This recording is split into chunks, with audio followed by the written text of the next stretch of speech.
I didn't get an invitation to my brother's wedding, so I went on a trip. Sorry, dear, this event is only for the people we actually love, my mother said. Dad added, some people just don't belong at family celebrations. Finally, a wedding without the family disappointment. Aunt chimed in, real family only means real family. When the wedding was canceled because of a debt, the whole family started begging me, but it was too late. My name is Madison Cole, I'm 28. And if you think you know how this ends, stay tuned.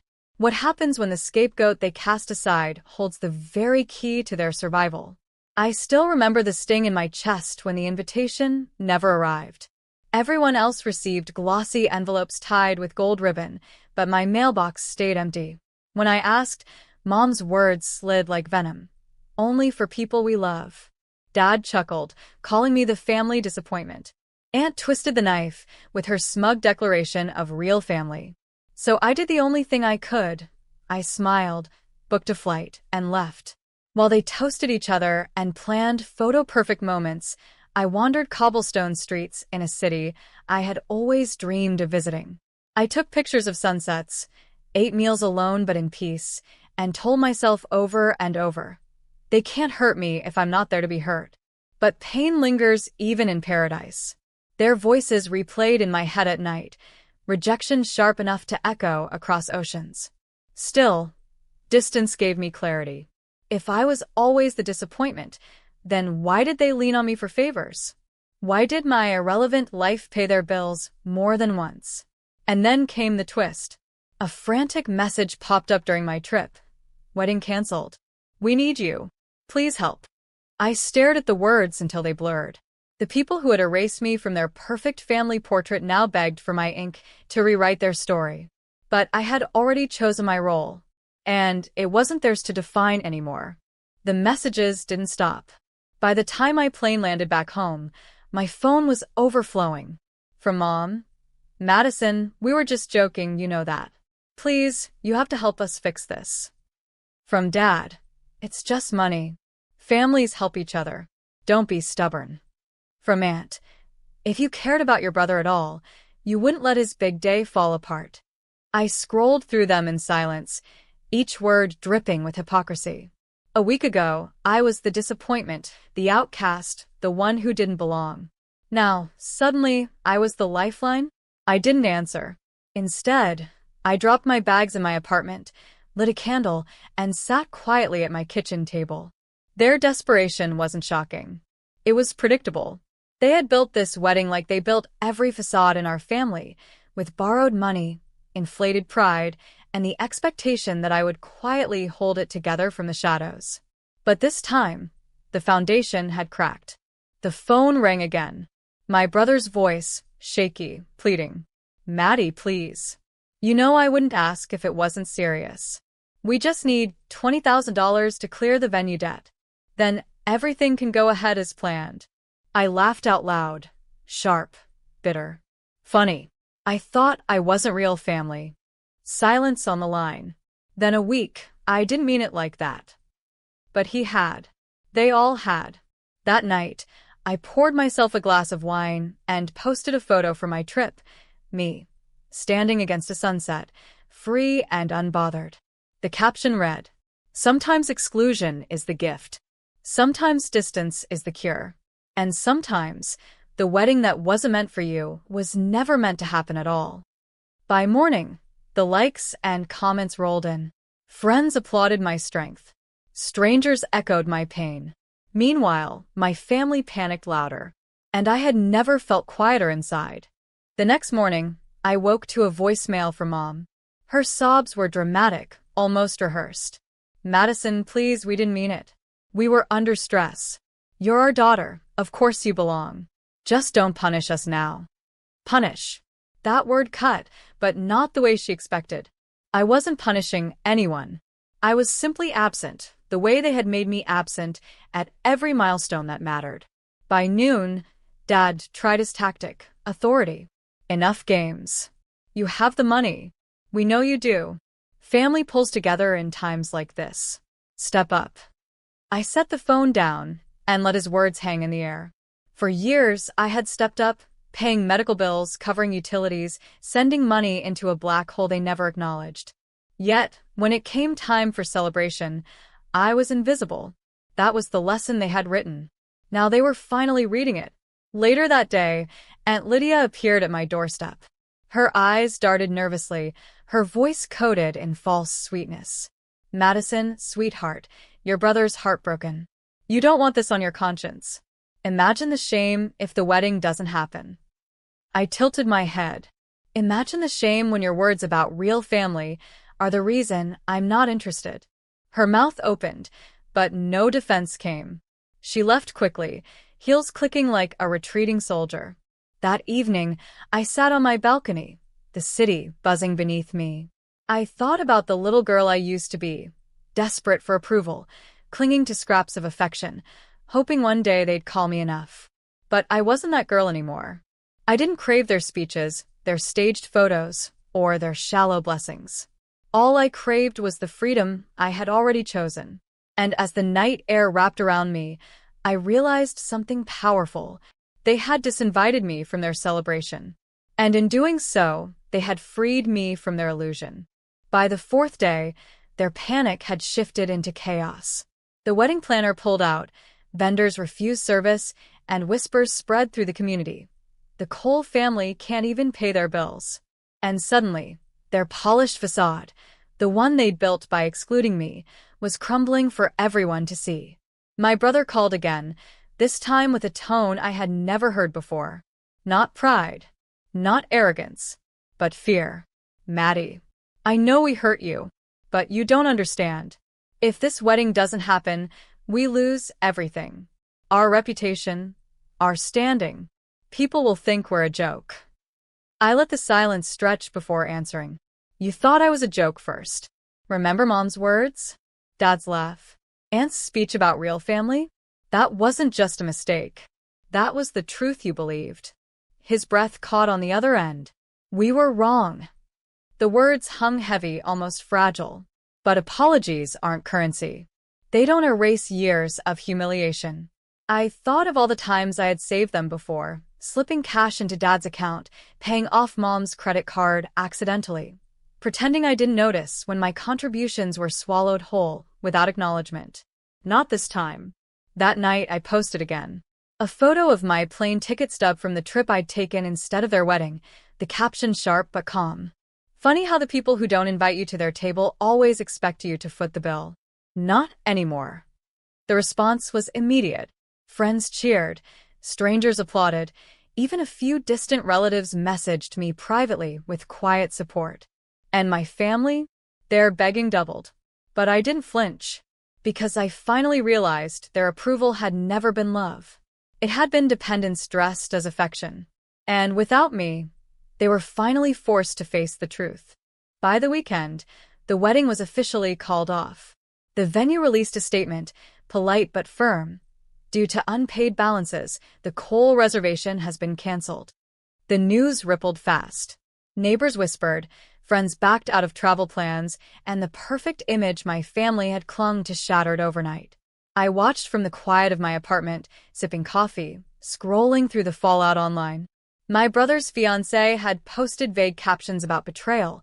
Mom stopped updating her social media altogether, and Dad looked like a ghost the last time someone snapped his photo at the store. And me? I felt lighter than I had in years. That evening, Aunt Lydia left me a voicemail. Her tone had softened from smug to pleading. "Madison, we shouldn't have said those things. We were cruel. But can't you find it in your heart to help us rebuild? Your family." Family. The word tasted bitter now. Real family only means real family. Those had been her words, her knife twisted at the dinner table. Now she wielded family like a shield, hoping I'd forget how it had been used to cut me. I didn't reply. Instead, I opened my journal and wrote, "Exclusion reveals truth faster than any toast. They taught me I didn't belong. And now I believe them." When I closed the book, I realized I wasn't angry anymore. Not in the way I had been. I was free. Free from their expectations, their control, their endless cycle of using me as a crutch while dismissing me in public. For once, Their downfall wasn't my responsibility to fix. And that was the most poetic part of all. Because in pushing me out, they had taught me the most valuable lesson. I never needed their table. I could build my own. And mine would never run on debt. The calls slowed after the cancellation, but not because they had given up. It was pride, their last weapon. Mom sent a single text, "You've embarrassed us enough. I hope you're happy." Dad followed with something colder. "Don't bother coming back. You made your choice." I read them both twice, waiting for the familiar sting. But there was nothing. No ache, no guilt. Just clarity. They hadn't disowned me because I was cruel. They had disowned me because I stopped being useful. Meanwhile, my life kept moving forward. Work thrived, my savings grew untouched, and my circle of friends, the ones who had always seen me, widened with new people who valued me not for what I gave, but for who I was. On Friday, a coworker invited me to a small gathering. I laughed more in one evening than I had in months under my parents' roof. No speeches, no comparisons, no invisible role to play. Just warmth. That night, walking home under the glow of city lights, I realized something vital. The family I had been chasing all my life wasn't the one I was born into. It was the one I was building. Still, I couldn't resist one last move. I posted another photo. A table full of friends, glasses raised, joy genuine and unforced. The caption read, "Real family isn't defined by invitations. It's defined by love." And tonight, I finally felt it. Within minutes, the comments lit up. Dozens of people cheering me on, some admitting they had lived through the same kind of erasure. My inbox filled with solidarity. And somewhere, in their darkened house filled with silence, I knew my parents saw it too. The same silence they once used to erase me was now their punishment, a silence filled with my absence, my growth, my joy beyond their reach. They had tried to cut me out, but all they cut was their own lifeline. By the 7th week, their silence cracked.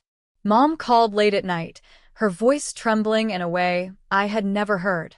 "Madison, we can't face people anymore. Everyone knows. Your brother's fiancé left. We lost everything." I listened quietly, my fingers tracing the rim of my glass.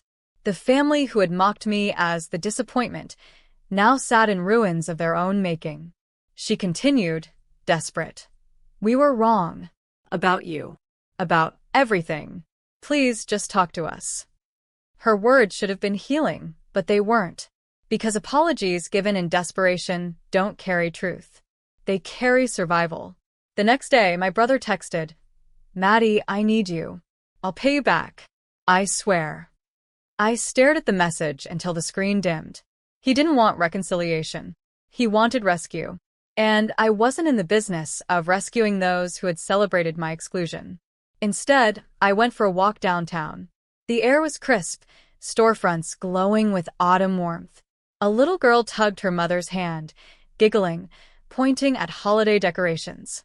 I smiled faintly, realizing how long it had been since I felt joy unshadowed by family obligation. For once, I didn't feel like the forgotten sibling, the outsider. I felt like a woman who had finally stepped into her own story. That night, I posted my last caption of the saga, a photo of my journal open on my lap, a single line scrawled across the page. Exclusion isn't the end of the story. Sometimes it's the beginning of your freedom. The comments poured in, but I didn't check them all. I didn't need to, because the message wasn't for them anymore. It was for me, and for the first time, that was enough. The wedding that never happened became more than a family embarrassment. It became a parable, whispered in corners of town halls, retold by neighbors with raised eyebrows, how the Coles built a celebration on arrogance and debt, and how the daughter they disowned chose silence instead of rescue. And me? I didn't feel triumphant. I felt released. For the first time, I understood that revenge doesn't always arrive with fire and fury. Sometimes it comes as quiet, steady peace, a life lived beyond the reach of those who once dictated your worth. In my apartment, morning sunlight spilled across the floorboards, soft and golden. My coffee steamed on the desk beside me, the aroma grounding me in a life that was finally mine. My phone sat silent, no longer vibrating with guilt-laced messages, no longer chaining me to the role of fixer, savior, invisible provider. Silence used to wound me. Now it wrapped around me like protection. I opened my journal, the one that had caught every tear and every revelation during these months. Pages filled with jagged handwriting told the story of exclusion turned into clarity. On the final page, I wrote slowly, deliberately. They erased me from their table, but in doing so, they set me free. I don't need a seat there anymore. I built my own table, and at mine, love never comes with conditions. That evening, I scrolled through the photos from the trip I had taken. Sunsets over cobblestone streets, quiet meals in small cafes, laughter captured in the faces of strangers who had been kind without knowing my story. Those images weren't about running away. They were proof that life could be beautiful without their approval, that joy could exist outside the narrow walls of family. The irony was sharp but poetic. They had disinvited me to celebrate their union, but in the end, they were left with nothing but fractured promises and empty chairs. I, the disappointment, was the only one who had found something lasting. I didn't gloat. I didn't rub salt in their wounds. I simply chose peace. And in that peace was the sharpest justice of all. Because when the speeches fade, when the guests go home, when the debt collectors knock, all that remains is truth. And the truth was this: I had always belonged. Not in their shadow, not in their script, but in the story I chose to write for myself.